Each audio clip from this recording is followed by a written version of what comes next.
ಇಬ್ಬರು ಅಂತ ಹೇಳ್ತಿದ್ರು. ಈಗೇನ್ ಹೇಳ್ತಾರೋ ನಾವಿಬ್ಬರು ನಮಗೊಬ್ಬರು.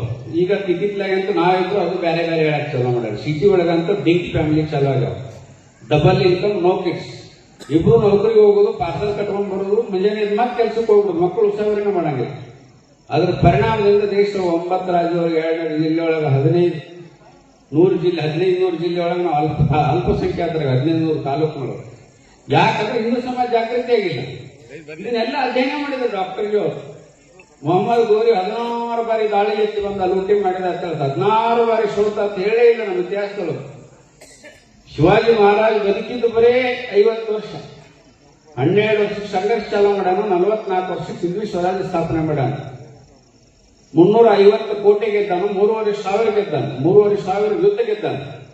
ನೌಕಾನೆಲೆ ಯಾವ ಮಾಡ್ಯಾನ. ಮರಳಿ ಮಾತ್ರ ಧರ್ಮ ತಗೊಂಡ. ಇಸ್ಲಾಂ ಹುಡುಗಿನ ಕರ್ಕೊಂಡು ಮದುವೆ ಮಾಡಿ ನಿಂಬಾಳ್ಕರಣ ಅಂತ ಅಸ್ಸಾಂದೊಳಗೆ ಕರ್ಕೊಂಡ.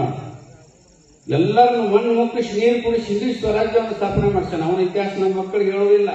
ಪೃಥ್ವಿರಾಜನ ಇತಿಹಾಸ ನಮ್ಮ ಮಕ್ಕಳಿಗೆ ಹೇಳೋದಿಲ್ಲ. ಮಹಾರಾಣಾ ಪ್ರತಾಪನ ಹೆಸರು ನಮ್ಮ ಮಕ್ಕಳಿಗೆ ಹೇಳಂಗಿಲ್ಲ. ಅಕ್ಬರ್ ದ ಗ್ರೇಟ್ ಅಂತ ನಮ್ಮ ಮಕ್ಕಳು ಇತಿಹಾಸ ಓದ್ತಾವ. ಅಕ್ಬರ್ ದ ಗ್ರೇಟ್ ಆದ್ರೆ ಮಹಾರಾಣಾ ಪ್ರತಾಪ ಹೇಳಕ್ಕಾನ. ಬಾಬರ್ ದ ಗ್ರೇಟ್ ಅಂತ ನಮ್ಮ ಮಕ್ಕಳಿಗೆ ಓದಿಸಿದ್ರು. ನಮ್ಮ ಮಕ್ಕಳು ಬಾಬರ್ ದ ಗ್ರೇಟ್ ಆದ್ರೆ ರಾಮ್ ಕರ್ಣಾಕನ. ರಾಮ ಮಂದಿರ ಕಡಿಯೋಣ. ಔರಂಗಜೇಬ್ ಮಹಾಮಾನವತಾವಾದಿ ಅಂತ.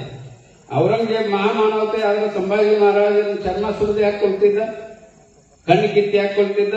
ಹಿಂದೂ ಮುಸ್ಲಿಂ ಬಾಯಿ ಬಾಯಿ, ಹಿಂದೂ ಮುಸ್ಲಿಂ ಬಾಯಿ ಬಾಯಿ. ಮಹಾತ್ಮ ಗಾಂಧಿ ಇದನ್ನೇ ಹೇಳಿ ಯಾರನ್ನ ಯಾರ ತಮ್ಮ ಅಂತ ಡಿಕ್ಲೇರ್ ಮಾಡಕ್ ಆಗ್ಲಿಲ್ಲ. ಅವ್ರಿಗೆ ಸಾಹಿತ್ಯನ 15% ಇದ್ದವ್ರು ತಮ್ಮಗಳು, 85% ಇದ್ದವ್ರು ಅಣ್ಣಗಳು. ತಮ್ಮ ತಪ್ಪು ಮಾಡಿದ್ರೆ ಕಪಾಳಿ ಹೊಡೆಯೋ ಹಕ್ಕ ಅನ್ನಗೈ ಅವಾಗ ಹೇಳಿದ್ರೆ ಶುದ್ಧ ಆಗಿಬಿಡ್ತೈತಿ. ಬರೀ ಬಾಯಿ ಬಾಯಿ ಅಂತೇಳಿ ಕಿಶಿಬಾಯಿ ಮಾಡಿ ಹೋಗ್ಬಿಟ್ರು ನಮ್ಮ. ಅದ್ರ ಪರಿಣಾಮದಿಂದ ಇವತ್ತು ನಾವು ಅನುಭವಿಸ್ತಾ ಇದ್ದೇವೆ. ಅದರ ಪರಿಣಾಮದಿಂದ ಇವತ್ತು ಸಂತರ ಭಜನೆ ಮಾಡ್ಕೊಂಡು ಹೋದ್ರೆ ಕಲ್ಲುಗುವಂತ ಸ್ಥಿತಿ ನಿರ್ಮಾಣ ಆಗಿದೆ. ಇಸ್ಕಾ ಲಾಠಿ ಉಸ್ಕಾ ಬೈಸ್. ಹಿಂದೂ ಸಮಾಜ ಜಾಗೃತಿ ಆಗ್ಲೇಬೇಕು. ಆಗದಿದ್ರೆ ಮುಂದಿನ ಪೀಳಿಗೆಗಳು ನಮ್ಮ ಮನೆಯೊಳಗೆ ಫೋಟೋ ಹಾಕಿ ಲೈಟ್ ಹಚ್ಚಿ ನಮ್ಮ ಅಪ್ಪ ಅಂತೇಳಿ ಹೇಳುವಂತ ಸ್ಥಿತಿ ಬರಂಗಿಲ್ಲ. ಕಷ್ಟ.